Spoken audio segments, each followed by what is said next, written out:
I think there are people who are misguided trying to drive, Disney stepping in saying, in every episode now they're going to have, Mickey and Pluto going at it.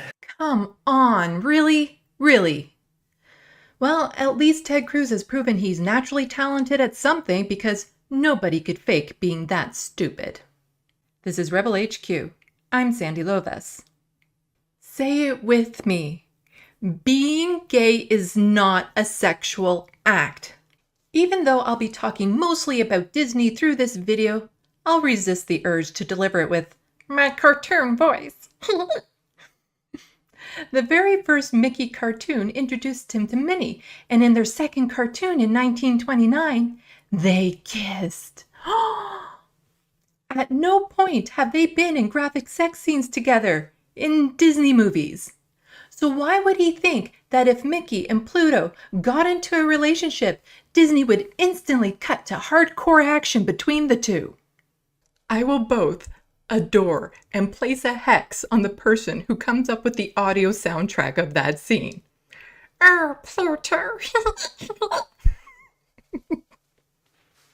Other than the raging homophobia, there's another part I want to focus in on. It used to be, look, I'm a dad. Like, you used to be able to put your kids on the Disney Channel and be like, all right, something innocuous will happen. About that. The not harmful, wholesome family values the Republicans claim to have and used to be exemplified in Disney? Remember that first kiss between Mickey and Minnie? That was after she was trapped on a plane with him, rebuffed his advances several times, and after he got mad, threw her out of the plane, catches her and uses her terror as a distraction to force a kiss on her. She escapes by jumping out of the plane, using her underwear as a parachute, and after Mickey crash lands and sees her with her panties down, laughs at how ridiculous she looks. How romantic, wholesome, and ideal for children to learn as normal behavior. But at least they're not gay.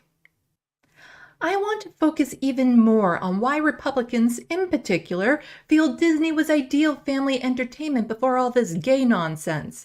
Disclaimer, of course not all Republicans, and yes, some Democrats. Disney princesses, which every little girl is taught they should want to be. Did you know Snow White was only 14 years old? Out of the 12 Disney princesses, only 4 were 18 or above, the average age being 16. Even though these movies are problematic in many ways, I'm only going to single out a few key standouts as videos for Rebel HQ are supposed to be under 10 hours long. Snow White, a 14-year-old girl, is allowed to stay with 7 grown men because she agrees to cook and clean for them, because apparently 7 men living on their own hadn't figured out the basics yet. But she plays the role of the traditional woman Republicans idealize, so it's all cool. In 2 of these movies, men come across unconscious girls and their first thought is to kiss them. I better use some Tic Tacs just in case I start kissing her. You know, I'm automatically attracted to beautiful. I just start kissing them. It's like a magnet. You just kiss. I don't even wait. To be fair, Snow White's prince thought she was dead. Also, he was 31, kissing a girl who would be in grade 8 had she been allowed to go to school. For Sleeping Beauty, it was on her 16th birthday when she pricked her finger, casting her into the sleeping spell. So she had only been 16 for a day when a 24-year-old man kissed her while she slept. That's like Matt Gaetz level distinction. The Little Mermaid gave up her life, family, and even what species she was for a man while being disguised as a girl claiming her independence, which fits the narrative girls must give up who they are to serve a man catering to his needs, while her needs are often seen as polite suggestions.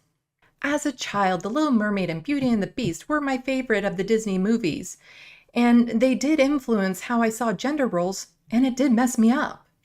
Between media and advertising pushing girls to think this is who they should want to be, and being rewarded for conforming by way of praise, which, if you don't get much of in other areas, is extremely difficult to resist. Also known as grooming. Right, about Beauty and the Beast. A girl is kidnapped and over the course of her imprisonment develops Stockholm Syndrome and eventually falls in love with a man who has massive status and power over her. When broken down to the basics, I would hope others could see how wrong this is. It can be convincing. When I was trying to get Emma to date me, first thing I did, let the air out of her tires.